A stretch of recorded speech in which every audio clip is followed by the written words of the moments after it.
It's been quite a while since I've been up here. For some of you, you've never actually seen me up here probably, but since Austin's working on stuff to come, I figured that I would help Joel preach through this book of Titus.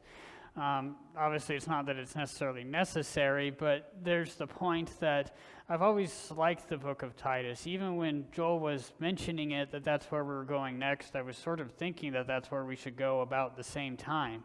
And it's one of those books that it seems like it's often overlooked for many different reasons, but there's a lot of stuff in there that we can miss if we don't actually take time and read through it and understand it. And even more so, even with some of that stuff, unless we actually pay attention to what's being said, we can miss what's really being said in the midst of all of it, that we have a tendency sometimes to misread things or misunderstand things or just overlook stuff. And that's one of the things that we're going to see here.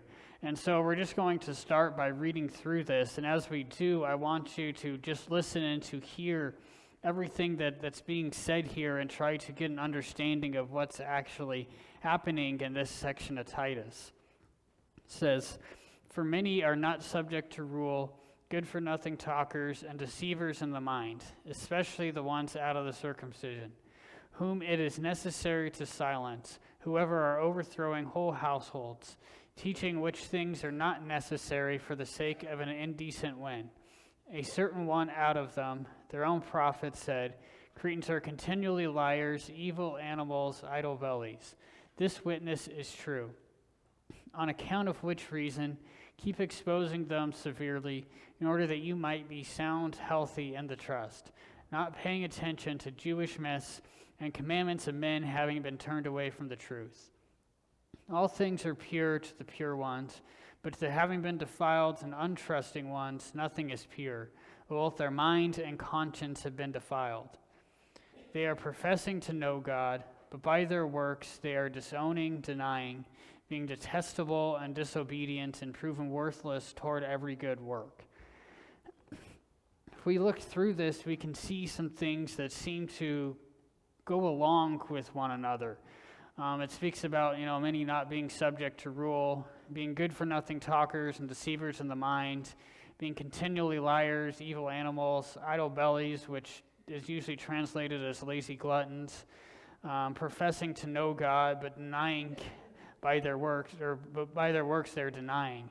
And we can begin to see as we look around us how it seems like this is going on everywhere, that there are many people who are wanting to know God or claiming to know God or whatever they're doing, but choosing to do all kinds of things that do not in line with what God would say, as we would say they're living in their sin or whatever else we want to use to describe that. And again, obviously, we use that last verse to sort of see what that looks like. And we also see here that because they're being detestable and disobedient and proven worthless toward every good work, it's necessary to silence them and to keep exposing them severely. That we can see that the answer to the question of what's going on is the fact that there needs to be something done to take care of the issue that's happening. And it's real easy for us to begin to look at this as we look at the world around us and say that this must be exactly what Paul is talking about here. And while it may not be untrue what I said, that actually is not what Paul is talking about here.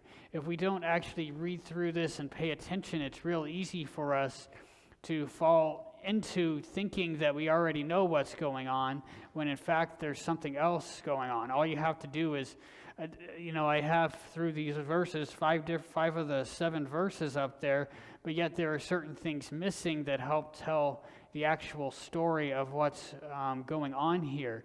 But one of the things that we have a tendency to do this in general, of not really understand some of the things that we think we understand. I've had troubles with getting myself to read through certain scriptures, or just to do it in general, even knowing where to start or where to go again, because I've read through it enough that I could even tell you what most things said in most places, and so it makes it hard to want to go and do that. or to pray and to figure out what exactly it is that I'm needing to be praying for and all that other stuff. and it can make it hard for me to, go in those directions. But yet at the same time, I recognize that if we really want to have a relationship with God, it begins with, in some sense, being in His presence. And though obviously those things are important to that, they are not the only way, and sometimes we do them without actually ever getting into God's presence anyways. But I was trying to commit myself to, even though it's sort of more of a prayer type thing, to go to God after I wake up, before I actually need to get up, and try to just sort of be thinking through things. And it was on Wednesday morning, just the second day I was working through this, and I got to thinking about what love actually means when it comes to God and to everything in general. And I realized that I had no clue what it really means. And it's not just the fact that obviously we're never going to fully understand that, but sometimes I struggle to understand what that's even like in general. And so it just made me stop and think and realize that there's a whole lot of times like this where whether we think we know something or not, or even when we don't realize we know something, sometimes we still don't realize how much we don't know or understand what it actually is. And I think that's one of the problems with what we get here in this section, and what we're doing in Titus in general of setting things right, is that we think we have an idea of what it actually looks like, but we don't fully understand. And I don't know why the foundation picture is not on here, but that's what Joel had been talking about, that there's a foundation that's set, but sometimes we miss what's being built upon it and what's the foundation, and we get those confused, and we think that certain things that are just part of the building process that aren't foundational, we try to make foundational, and that becomes a problem when we try to actually have unity and whatnot with one another. And what we get to today in Titus 1:10-16 is the fact that chaos abounds. Again, it's not that, what I started off speaking wasn't true, that there is chaos and people doing all kinds of stuff. And with the island of Crete, where this is being written to, being mostly Gentile, it was likely extremely crazy. The thing it spoke about with the evil animals, there was someone who said something to the extent of that they didn't need actual wild animals there because the people basically made up for that themselves. So there was obviously chaos abounding here. But the problem is we often think that the way to solve this is through trying to control things. We think that the answer of people going out doing whatever they want is coming and making sure that they're doing things our way, really, is the way that it typically comes about. And the only thing that does ultimately is bring more chaos into reality. And that becomes the problem, that we don't really fully read through this and we think we have an answer, but it's a little more misleading than anything else. Like it starts off, for many are not subject to rule, good-for-nothing talkers and deceivers in the mind. And we have a tendency to stop there and just apply that to everything we think we know about life today, and we don't realize that he defines what he's talking about. He says, especially the ones out of the circumcision. Now, many of you may not really know what this is talking about, but it is very similar to what you would have heard about 2 months ago when Austin was preaching in Philippians 3 about the group who was referred to there as the mutilation. It's really the same idea of it, it's just a different way of saying it, but it's the people who you may have heard before referred to as the Judaizers, the people who were trying to say that the Gentiles needed to become Jewish before they became Christians. Specifically, circumcision was the biggest thing of this, which is why it gets the name that it gets. And so we don't stop and think and realize what this group of people was actually doing, and we don't connect the fact that when he says the three things he says before that he's talking about this group specifically. It's not just that there's a bunch of people like this and this is one example of it. This is the example that he's giving, and everything we find within this passage here is applying to this group of people whom he's trying to get them to understand have a problem and is causing major problems. He goes on to say, whom it is necessary to silence, whoever are overthrowing whole households, teaching which things are not necessary for the sake of an indecent win. this whole idea of overthrowing whole households could be both the idea of actually the family within the house itself, that it was causing problems with that, saying things that were dividing people for no reason, or it could be related to the idea of the fact that they held church in houses, so it could have been one of the places that they met, that it was dividing the people of what we would call a congregation, that these things that they were teaching were dividing people, and they were dividing people for no reason at all, because they weren't, well, again, it says teaching things which are not necessary for them to be teaching in the first place. But it's all for the sake of an indecent win. And this phrase there, it very closely relates to what you would have heard last week about the elders who were not supposed to be fond of dishonest gain, but this is people who were doing these things for the sake of dishonest gain. Whether or not this is specifically about money, there's still the point that there likely was some relationship to it, that they were doing these things for the sake of gaining some kind of financial thing. And we have a tendency to stop and just relate this idea to people who, are teaching you can do whatever you want and still be saved, or people who teach the prosperity gospel of just give me money and you're going to be blessed because of it, and all that other kind of stuff. But we don't stop and think that there are also those out there who will try to make money off of the fact that they can, they think that they can get the Bible set into such a place that it's easy for people to understand, more so through the point of rules, because that's why many people will even come to church, is because they want a decent morality, and so they want to not have to think or do anything for themselves, so they'd rather pay basically someone to do all the thinking for them and give them a nice little, things to be said in a nice order, rather than having to see the actual messiness of how the Bible portrays things to begin with. And so they could have been doing this for that kind of a reason, but we sometimes miss seeing that because we see everything else happening, that we don't realize that there are other reasons people do such things. But there's also the point of, if we take this just the way we translate it as an indecent win, there's the fact that, just like we see today, people prefer to be right rather than actually have the truth. It's not about knowing the truth, it's about winning and being right. That's why there's so many fights amongst different denominations and different whatever else, because they're more concerned with holding to their own little version of things than they are with actually just trying to figure out what the truth is. Because in most all of these things, there's a little bit of truth and a little bit of really stretching the truth and ignoring something else.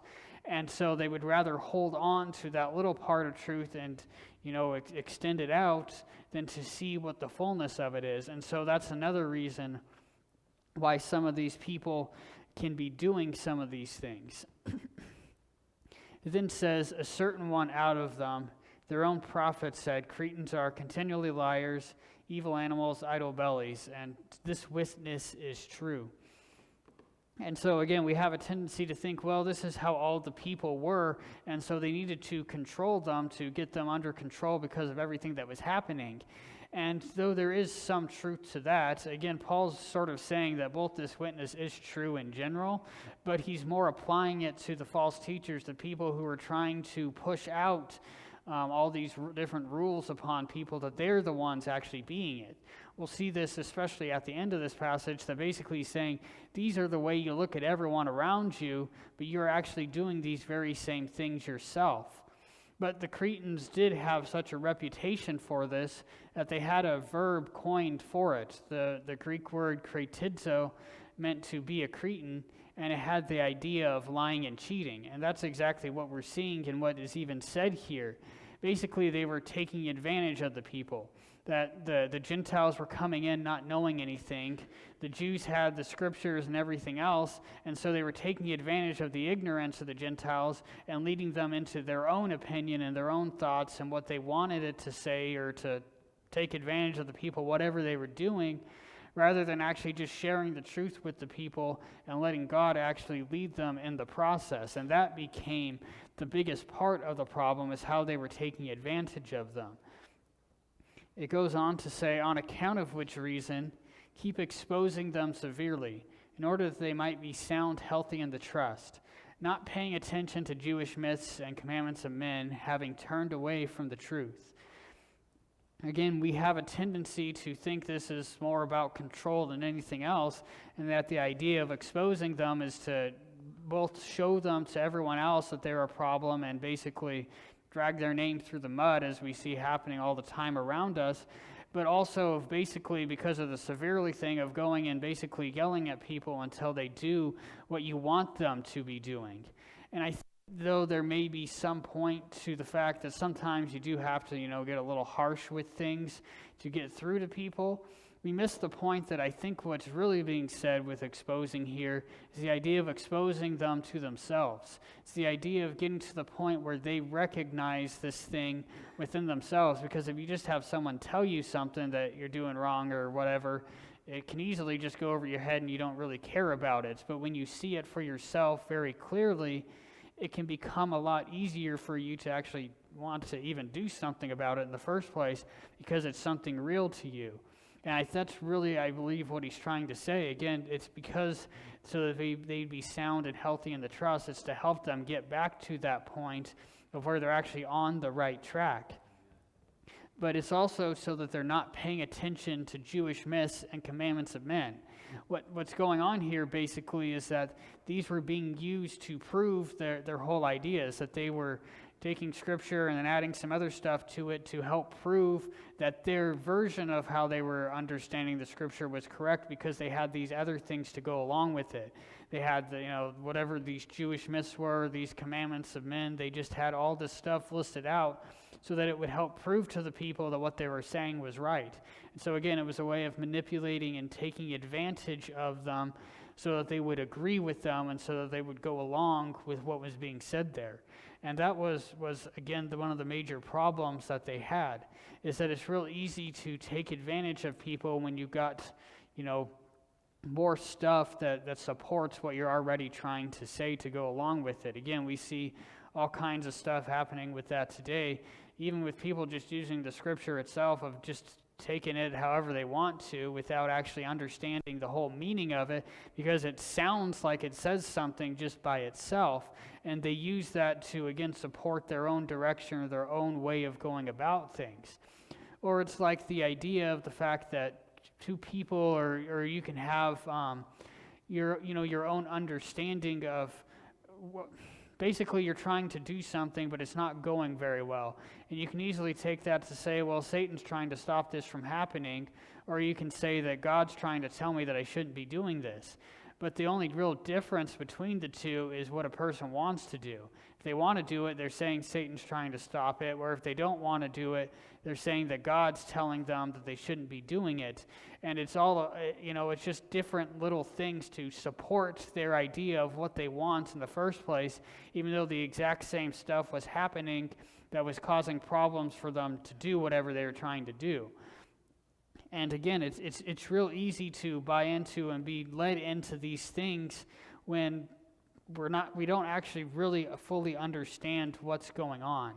And so, again, the point of this is that sometimes the people who are best at taking advantage are also the easiest to take advantage of. And I think that was what was happening on Crete, is you got some people who started this and they started basically taking advantage of everyone, and those people were turning around to do the same thing to everyone else, and it was just this cycle that they couldn't get stopped. And so Titus and the elders are supposed to, help lead those people back into the right way.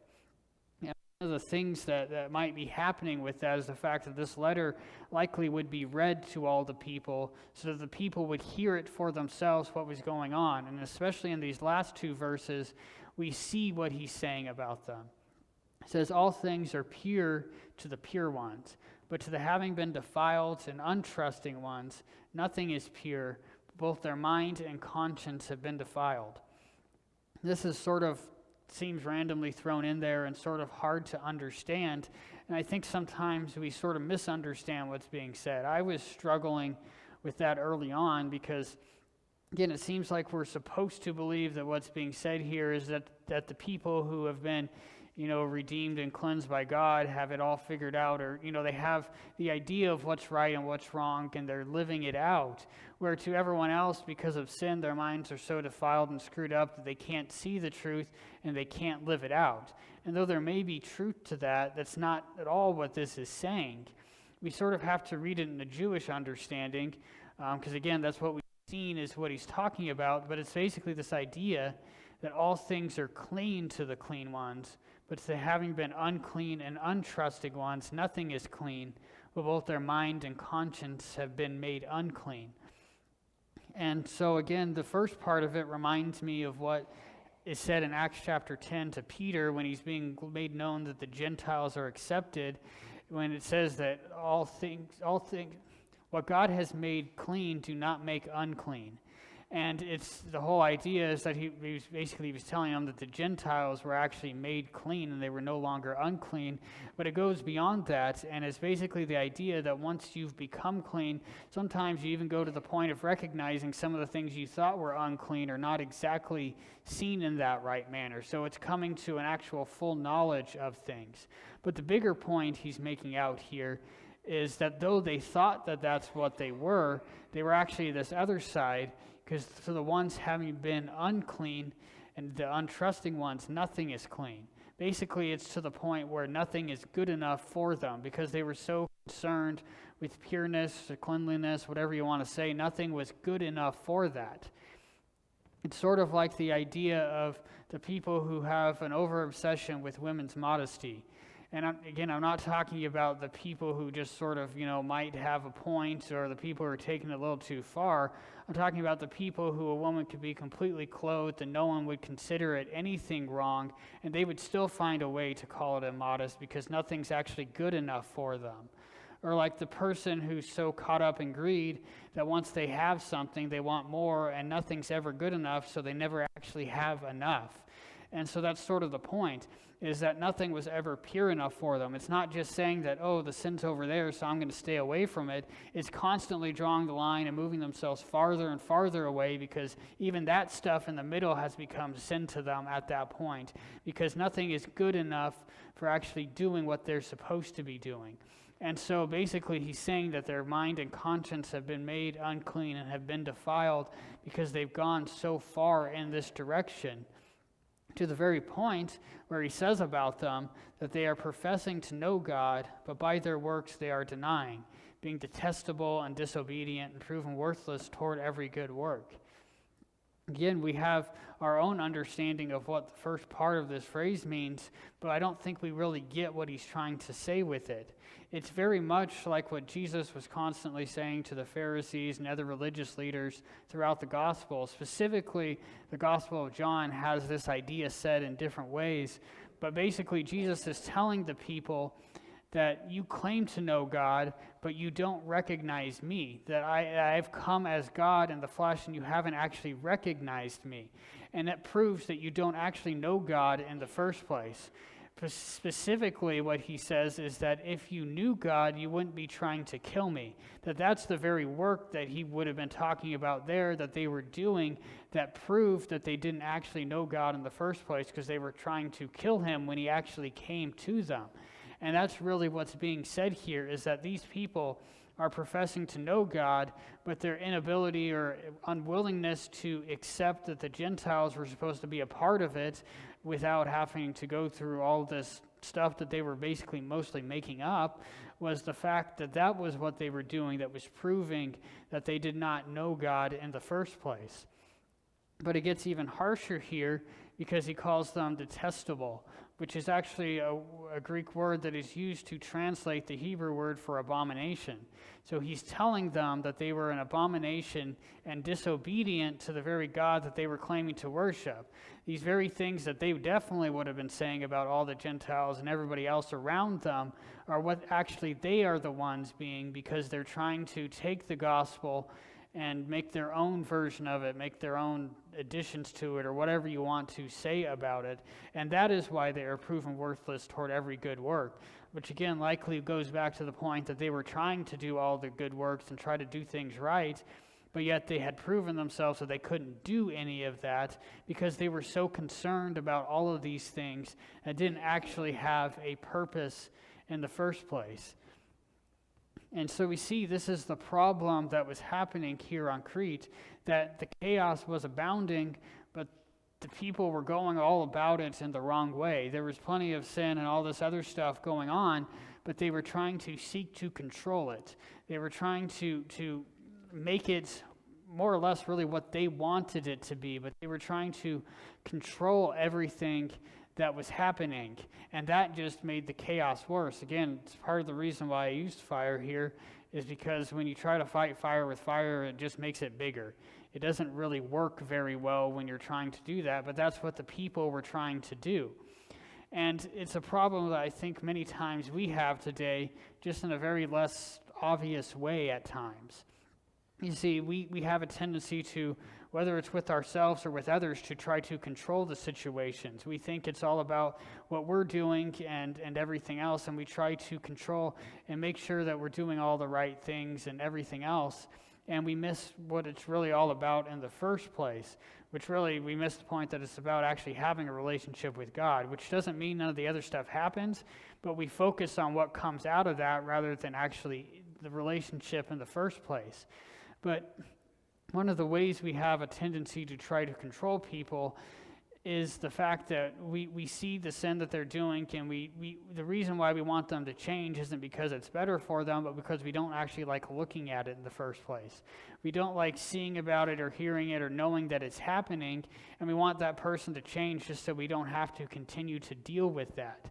And so we seek to try to control that part of it rather than to let the process actually happen that will lead the person out of it.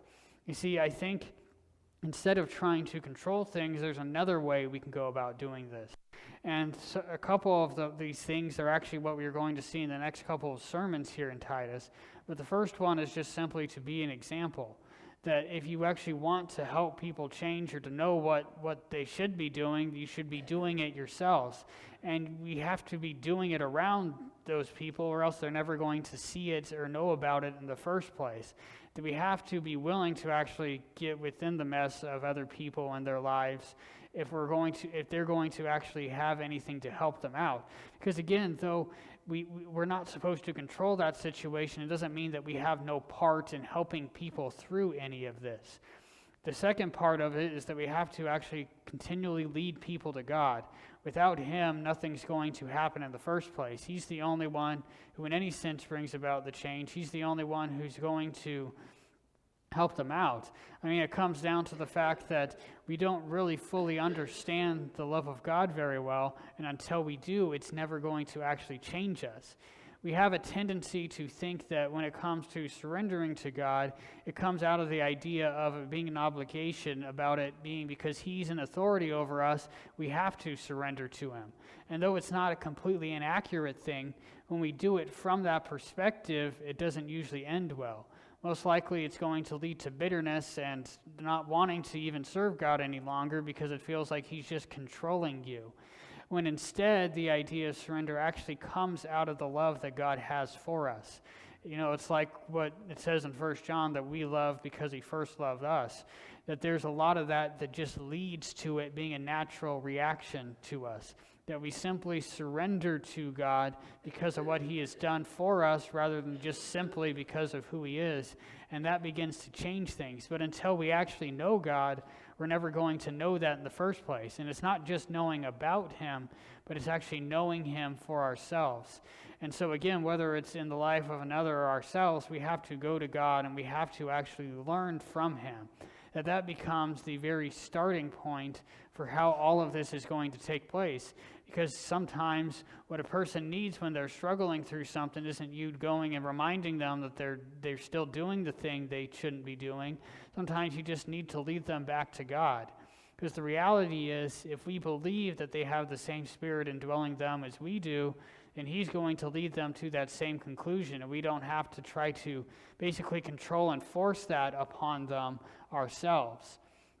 And then the final part of this I would call, it's sort of similar to what I mentioned earlier about the exposing them to themselves, but it's the idea of basically challenging people, that we do still have some role to play in the process, but instead of just going up and telling a person that they need to stop doing this or else, whether that or else is something as simple as, or else you're wrong, to as harsh as to else you're going to hell because of this, we have a tendency to basically, again, it's sort of control, but it's the idea of trying to force them into taking this idea. It's trying to give them a, whatever that idea is of that they have either this choice or they can just go and leave if they don't take it. And that doesn't really help lead people through anything. Instead, it's about challenging people to the point of, just asking them questions or just getting to making little comments and then letting them respond to it, but actually getting them to work through something for themselves, so they have to think through that process instead of just telling them what it is and expecting them to accept what you said. Sometimes you have to say something and then you might still hope that they accept it because it's what they need to hear, but it may take a lot longer, or it may take a different way of them going about it before they finally come to that conclusion.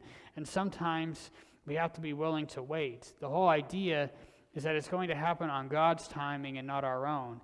And when we try to make it happen on our own, we're trying to control things. And so really what this all comes down to is that we see the chaos abounding all around us, and we have to make a choice of whether or not we're going to seek to control it, or whether we're going to actually try to let God do his work in the process and just play whatever small role that might be. But this, again, though I've talked more about how we relate to other people because I think it's important, this also works when how we relate to ourselves, because again, we have a tendency to try to control everything in our lives. Even when we think we're letting God control things because we're trying to do it right, we're still trying to control it ourselves and not allowing him to work, because he's the one who has all the knowledge that knows how we're going to best come to the right place. So if we allow him to work on his time and do things his way, it will always turn out better. So again, when we see all the chaos going around, we have to make that decision for ourselves, whether we're going to seek to control it or whether we're going to let go of our control and let God do what he's going to do.